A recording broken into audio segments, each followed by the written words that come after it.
Hello and welcome back to another episode of Tech Champions. I'm your host, Daniel Beaty, CTO with Auditmacs, based here in Jacksonville, Florida. As you know, each week we take time to sit down with IT leaders and subject matter experts in the field of technology. We love to hear about their journey and their mission, and also get their take on the latest trends in the industry. We always have fantastic guests. Today is no exception. Today with us we have Christophe Foulon from Virginia. Hello, Christophe. How are you? Hi, how are you doing? I'm great today. I am doing great. How are things in Virginia today? Considering the pandemic and everything, not too bad. We're one of the few states that have stabilized. Oh, that's great. That's wonderful. My mom is from Virginia. We spent almost every Christmas there, so my memories are all of snow, Virginia. But it's definitely a beautiful state. So that's great. Thanks for joining the show today. We got a lot to talk through, but first off, I want to let you kind of introduce yourself a little bit. You wear a lot of hats, right? Yes, I'm looking over your bio. I see security strategist, speaker, career coach, and even professor in your list. So maybe you can start by just taking a few minutes and walking us through your journey to this point, and tell us a little bit about kind of your current mission. absolutely. Journey to this point, I would say I started, how many start in this industry in the help desk and just moved my way up. I've had some fabulous mentors along the way, and they've taught me. So I've always had it as part of my mission to give back to the community. So ways that I've found to give back include helping coaching, helping mentoring. I do a podcast called Breaking into Cybersecurity, where we have guests on who have broken into the industry within the past 5 years, sharing their tips and tricks, as well as security leaders sharing what they would like to see from the next generation so that we can help grow the diversity and make this a more inclusive industry. In addition to that, I'm a senior security consultant at GRIMM, and I've been doing security consulting for the past 5 years. Okay. Yeah, that's great. It's interesting. I I also got my start in IT on the help desk, so probably 25 years ago. Um, I worked for a law firm downtown Atlanta, but I wore like the Time Life operator headset and helped attorneys all day long. So it's been a lot of fun. So I had similar beginnings there. Where do you like to spend most of your time these days? These days, I really like to help people.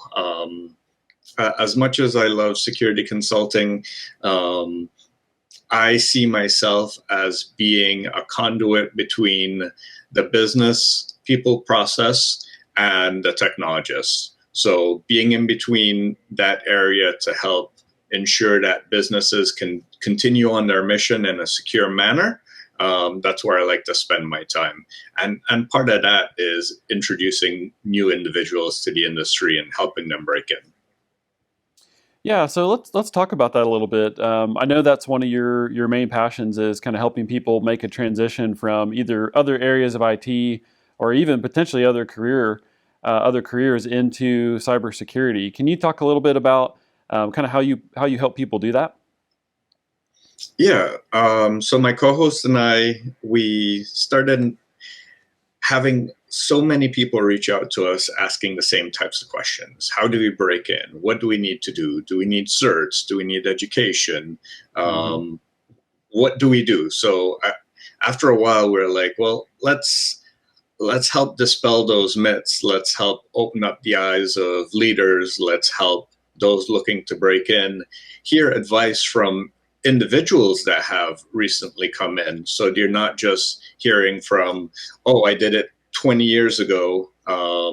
This is my advice, but individuals that have recently come over.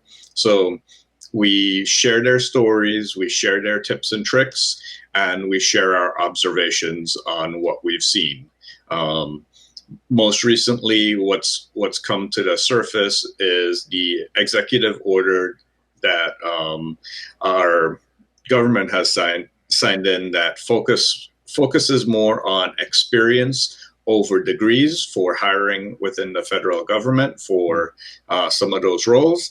And that's something that we've been talking about for many years now, because we've seen this degree requirement being somewhat of a gatekeeping mechanism to keep some individuals out. But because a lot of these degrees are they take time to develop, they take time to create curriculum, they end up being behind the technology, they end up being behind the current developments, that we feel that they're no longer a true representation as to knowledge that needs to be learned to be in the industry. And we feel that experience is a better judge as to the skills and competencies needed to be successful in this industry. Yeah, that's interesting. And I wanted to ask you as well, what are some of the unique pivots you've seen professionally with some of the folks that you've talked to and you've helped through their journeys? Oh, we've seen everything from salespeople, from physical therapists, Wow.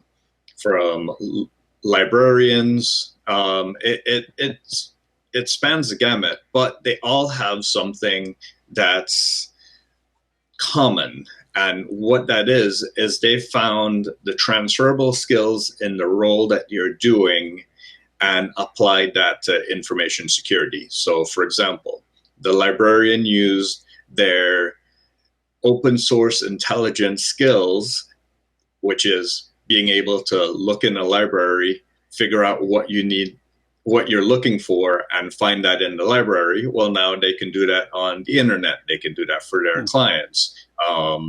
For the physical therapist, it was their ability to converse with their patients. They use that skill to be able to talk with their clients, to talk with their customers, and gather the needed information, make them feel calm during stressful times. So those are just a couple examples. Oh, that's great. I love it. So what would you say to someone that's considering that transition over into cybersecurity? Like, what are some of the initial steps that you would recommend they take?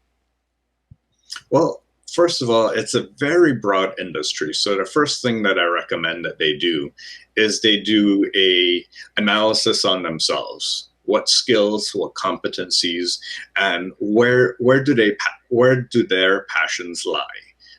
That will help you form a solid foundation as to where you are and where you want to go. From there, investigate the types of roles that align well with either your passions or your skills and competencies, and start to see which of those roles are best suited for you.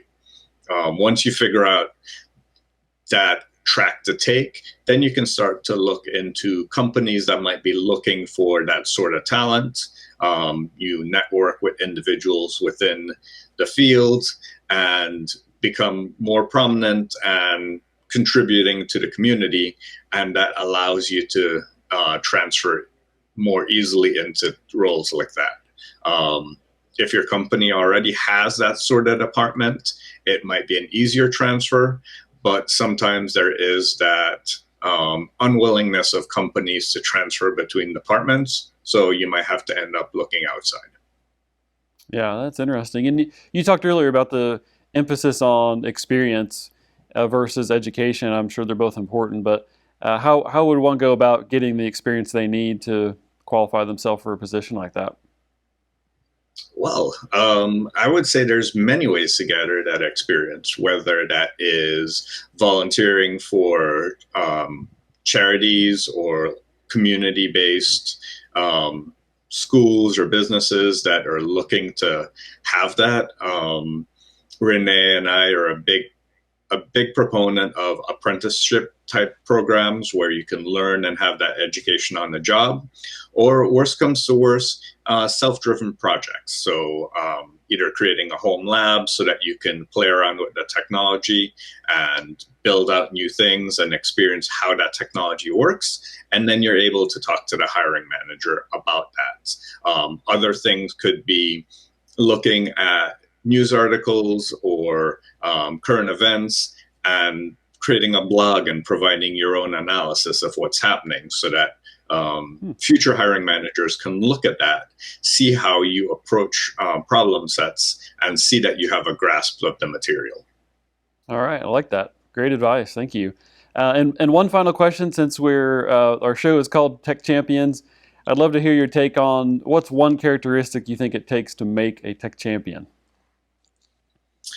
Eternal curiosity. I think one of the things about being successful in this industry is that you have to have a drive to figure out how things work, the mechanisms behind them, so that you can better secure them, better utilize them, and ensure that they're functioning for their intended purposes and not the unintended purposes that you don't want threat actors to take advantage of.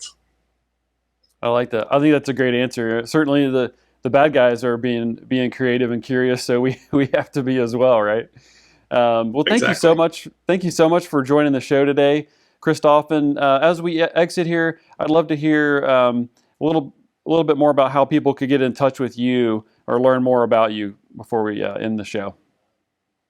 Well, I'm on LinkedIn and Twitter, and the podcast is called Breaking into Cybersecurity. We have a YouTube channel, as well as we're on all the major podcast networks. Okay, great. And thank you again, Christophe, for your insights today. And thank you, everyone, for joining. This has been another episode of Tech Champions. I'm your host, Daniel Beaty, and we'll see you next time.